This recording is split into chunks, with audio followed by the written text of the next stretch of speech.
It was good, man. Hang on. We gotta get some light going on over here. My goodness, it looks a little dark over here. And make sure you guys hear me loud and clear.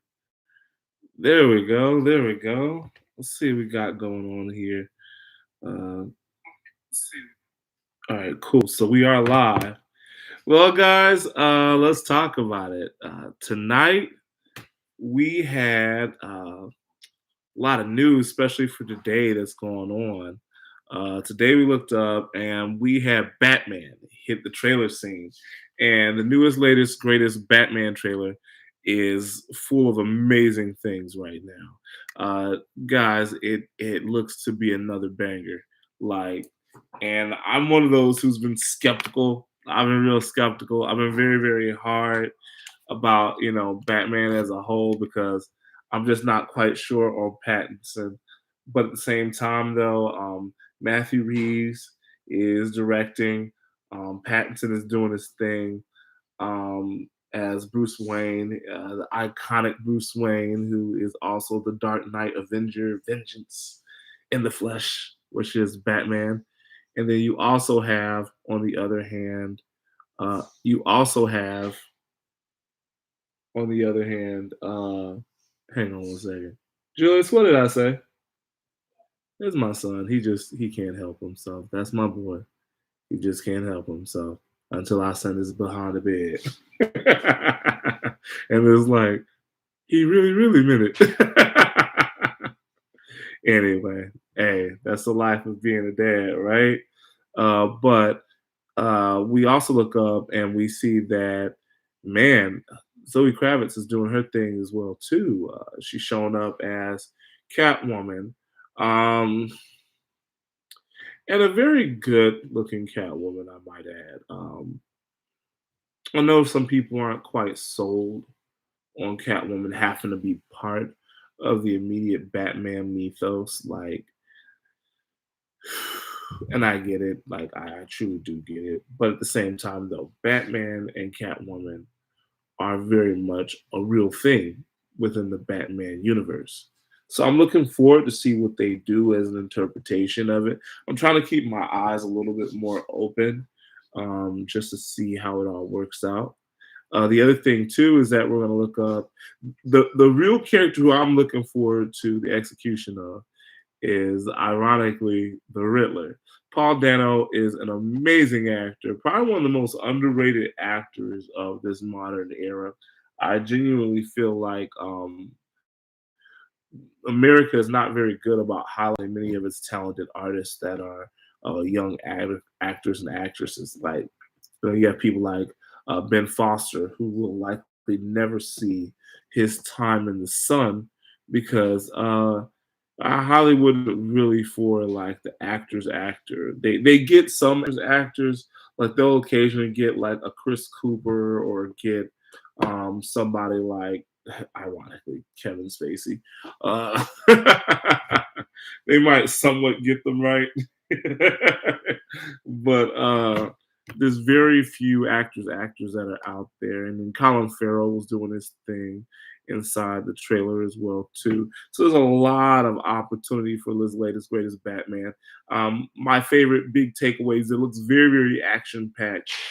Batman has always been a character that's a bit more structured in reality and with limitations.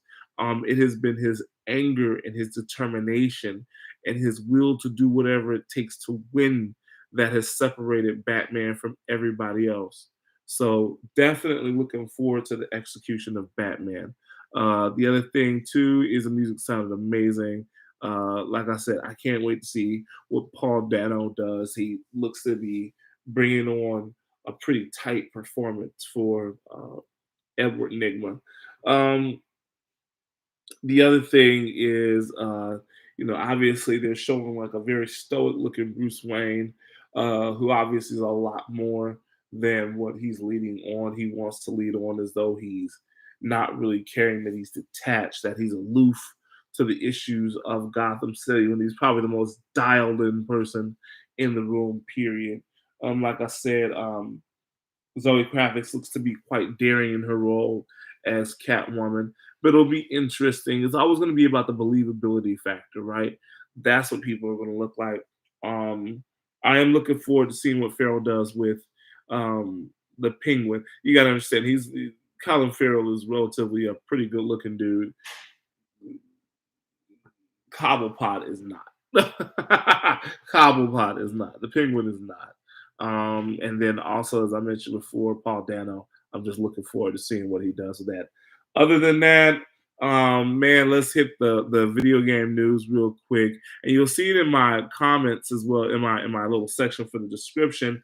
Nintendo is closing in real quick and real fast on the Nintendo Switch hitting 100 million copies. As of November, they had sold roughly about 92, going into 93. I believe the number was 92.87 million units. And if you look, like I said, if you look inside the description, you'll see the story from Forbes.com. Yes, guys, Forbes is keeping track of the sales as well too. And this is Nintendo's probably latest, greatest, fastest selling system since the Nintendo Wii. And so everything is looking really good. And everything's looking really up for Nintendo.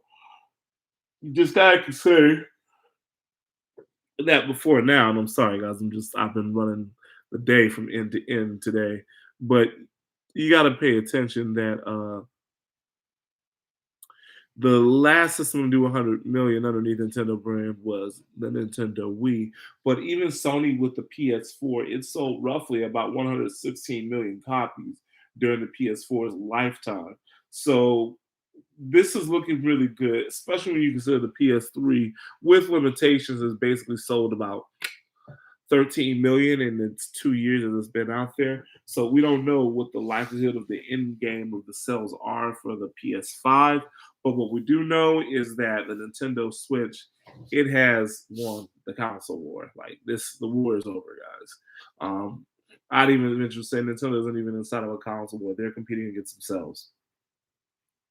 So they're doing their thing. The only other system that has really done anything like that, like I said, was the PS4, which I also detailed that it sold 116 million copies within the commentary. And I mean, guys, like I said, this is going to be a very light news cycle, but we will be back as the Man Cave Archives. We will be coming back very soon to detail a lot more. I just want to make sure we connect with you guys. Guys, we really appreciate all the support. We're doing our studies, we're digging deeper into our channel, and we're definitely trying to make sure we continue to bring you guys some at least good content for you guys to view, man. And just want to thank you all for just taking the time to spend with us. I know it's 1/3 of the Man Cave Archives podcast, but we do thank you once again for stopping by viewing with us. We will be talking One Piece 1036 very soon. Guys, One Piece is going off the chain. And if you're not a fan of One Piece, guys, it's never too late to pick up a book, pick up a manga, and begin reading. With that said, you guys have a wonderful evening. It is well past my bedtime at 11:40. But again, I thank you for showing up and spending time with your boy. Take it easy and talk to you very soon. See you on the flip side, all right? Good night.